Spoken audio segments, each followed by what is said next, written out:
इंसानियत मर चुकी है। आपकी गाड़ी अगर रुक गई है ना, उसको चेन लगाने के 5,000 रुपए, 10 मिनट के लिए चेन लगा के सिर्फ क्रॉस कराने के। गाड़ी चल नहीं रही, उसे धक्का लगाने के भी 5,000 रुपए। तमाशा नहीं बनाया होगा। एक बुजुर्ग है बेचारा जो मर रहा है, गरीब, उसे वॉशरूम जाना है, वो 18 घंटे से सड़क पे ख्वार हो रहा है। वॉशरूम जाना है, नहीं, आपको पूरा कमरा बुक कराना पड़ेगा, 50,000 रुपए, 60,000 रुपए। कोई होटल इससे नीचे बात नहीं करेगा, क्योंकि अगर कोई इससे नीचे आएगा बाकियों की मार्केट गिर जाएगी, बाकी सारे उससे बाइकआउट कर देंगे।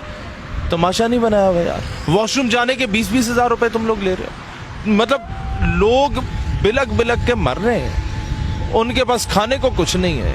ये कौम कब बनेंगे भाई हम लोग? कायदे आज़म रहमतुल्लाह अलैह ने 2 रुपए अपनी तनख्वाह रखी थी after the creation of Pakistan, और सारा अपना खजाना उठा के कौमी खजाने में महाजरीन के लिए दे दिया था। तो कौम ने क्या किया था? अपने घरों की डिविजन्स कर दी थी कि भाई आधे घर में हम रहेंगे, आधे घर में महाजर रहेंगे, जब तक स्टेट इनके लिए कोई नेमल बदल जो है वो तैयार नहीं करती। यार आप लोगों ने 4 घंटों के लिए लोगों को सिर्फ रखना था, क्या मौत पड़ती थी इससे? जब तक वो अली सतपारे की तरह कोई बहुत बड़ा इशू क्रिएट नहीं होता मीडिया पे, बहुत ज्यादा ऑडियो वीडियो लीक्स नहीं होती, कौम निकलने के लिए तैयार ही नहीं होती। ये कौम कब बनेंगे भाई हम लोग? लोग उस वक्त सब कुछ देने को तैयार होते थे at the time of partition, जब खुद खाने को एक वक्त की रोटी नहीं होती थी, वो अपनी रोटी जाके मुहाजिरों को दिया करते थे। आज ये नौबत क्यों आई है? अब तो घर के सामने आप गाड़ी पार्क करें किसी के, नहीं, सड़क पे रखो। घर के सामने पार्क करोगे तो इसके भी 10,000 रुपए दो। क्यों? क्योंकि मजबूरी है ना। ये नहीं करेगा तो क्या करेगा? मरेगा बेचारा। और उसके बाद क्या करना है? आप वहां से उतर रहे हैं, गाड़ियां अपनी पार्क करके, लोग बर्फ में जब वहां से उतरने लगे कि यार चलो यहां से पैदल चल के जाते हैं, कोई गाड़ी मिल जाए, उसको इशारा करो कि जनाब मुझे नीचे मेन टोल प्लाजे तक छोड़ दो, सिर्फ 25-30 किलोमीटर दूर है, ये इतना भी नहीं है। उसके कितने पैसे? 10,000 रुपए। यार 30 किलोमीटर या 25 किलोमीटर आने जाने का अगर आप 1000 भी लेते हैं तो आपके 500 या 400 या 300 पेट्रोल बहुत भी महंगे ना, 200 की बचत हो जाती है। 1500 ले लो, 2000 ले लो। यार घंटे का सफर है आने जाने का, 10,000 8,000 लोग इस चीज का चार्ज किस खाते में कर रहे हो?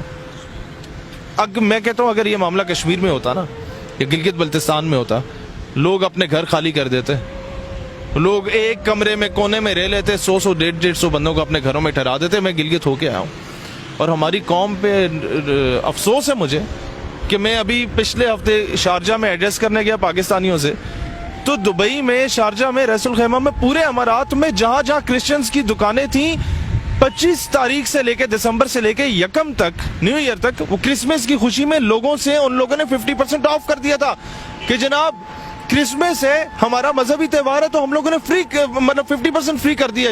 मुसलमान खरीदे, यहूदी खरीदे, हिंदू खरीदे, सिख खरीदे, ईसाई खरीदे। हम यहाँ पर 100 रुपए के दर्जन केले होते हैं, 250 दर्जन के कर देते हैं रमजान में, हम लोग ये सिला दे रहे होते हैं। यार दुनिया कहाँ मर चुकी है? हम लोग, हमारी इंसानियत मर चुकी है, हमारे कायदे आज़म के अकवाल हमारी नजर में मर चुके हैं कि हम लोगों ने उसको वो वेटेज ही नहीं दी, वो इंपॉर्टेंस ही नहीं थी। कुदरतुल्लाह शहाब अपनी किताब में लिखता है कि जब मैं कश्मीर में था तो पाकिस्तान को बने जुमा 8 दिन हुए थे, तो वो एक कपड़े फटे हुए थे बुजुर्गों के, मियाँ बीवी जा रहे थे और एक बोरी उठाई हुई थी। हमने उनसे पूछा गाड़ी में बिठा के कि कहाँ जा रहे हो? कहते हैं बैतुल माल तक हमें छोड़ाओ। हमने कहा बुजुर्गों शर्म नहीं आती? पाकिस्तान को बने जुमा 8 दिन हुए और तुम जाके कर्जे मांग रहे हो? कहते नहीं। उनके जवाब ने मुझे शर्मिंदा कर दिया। जवाब ये था कि बेटा, जो लोगों के सोने हीरे जवाहरात थे ना, या कोई बालियां या वो जेवर था, जो जिनके हाथ पांव कटे हुए थे, शहीद हो गए थे, वो हम इकट्ठा करके सरकारी खजाने में जमा करा रहे हैं, शायद पाकिस्तान की रियासत को कोई फायदा हो जाए। यार वो कौम किधर गई है? वो कौम किधर गई है कि एक बुजुर्ग ट्रेन में रो पड़ा था, नया नया पाकिस्तान बना था, कि मेरे पास टिकट के पैसे नहीं है। और टिकटी कहता है पाकिस्तान किस तरह चलेगा, आपके पास टिकट के पैसे नहीं है। खैर आप नहीं दे सकते तो मैं आपकी जानिब से पैसे दे देता हूँ, लेकिन टिकट के पैसे देने पड़ेंगे ताकि पाकिस्तान की रियासत चले। लोग कुर्बानियां देते थे, वो पाकिस्तान किधर गया? अब तो कंडक्टर गाड़ी से उतार देता है, आपके पास 2 रुपए किराया कम हो तो। किसी को मक्खी लटती है, सैलाब आता है, आग लगती है, आंधी आती है, वो कोई अगर पीछे इदारा रह गया है जिसको आप कहते हैं हर काम में मदाखलत कर रहा होता है, क्यों कर रहा होता है? भाई इसलिए कर रहा होता है कि ये उल्लू के पट्टे सत्तू पी के सो जाती है। ये जिन लोगों की जिम्मेदारी होती है, चाहे वो कोई भी गवर्नमेंट हो, एंड पे अगर किसी ने काम करना होता है, या आपकी पाक फौज ने करना होता है, ये रेंजर्स ने आके करना होता है, और ये उन लोगों ने किया। मैं आपको लाख इख्तिलाफ हो सकता है मुशर्रफ से या से, लेकिन जो ये जवान है यार, کوئی جوان 20,000 کے پیچھے وہ سیاچن کی چوٹی پہ جا کے شہادت نہیں دیتا, وہ اللہ اکبر کے نعرے کے پیچھے دیتا ہے. کم از کم اس کا مرال ہائی رکھو. جن قوموں کی فوجیں کمزور ہو گئی ہیں نا, قوموں نے ان کا مرال بوسٹ اپ نہیں کیا, ڈاؤن کیا ہے, تو ان قوموں کا حال پھر دیکھ لو, جو عراق میں ہوا, جو شام میں ہوا, جو لیبیا, سیریا, ان سارے ملکوں میں ہوا, افغانستان میں ہو گیا. وہ 2 دن نہیں ٹک سکی فوجیں ان کی. تو قوم کو مرال ہائی کرنا چاہیے. آپ کو پولیٹیکلی اختلاف کسی بھی جنرل سے ہو سکتا ہے, that is something else. فوج کا مرال ڈاؤن کرو گے, غرق ہوگے باقی ملکوں کی طرح. میں قوم سے کہتا ہوں اب بھی وقت ہے, جاگ جاؤ اس سے پہلے کہ بہت دیر ہو جائے.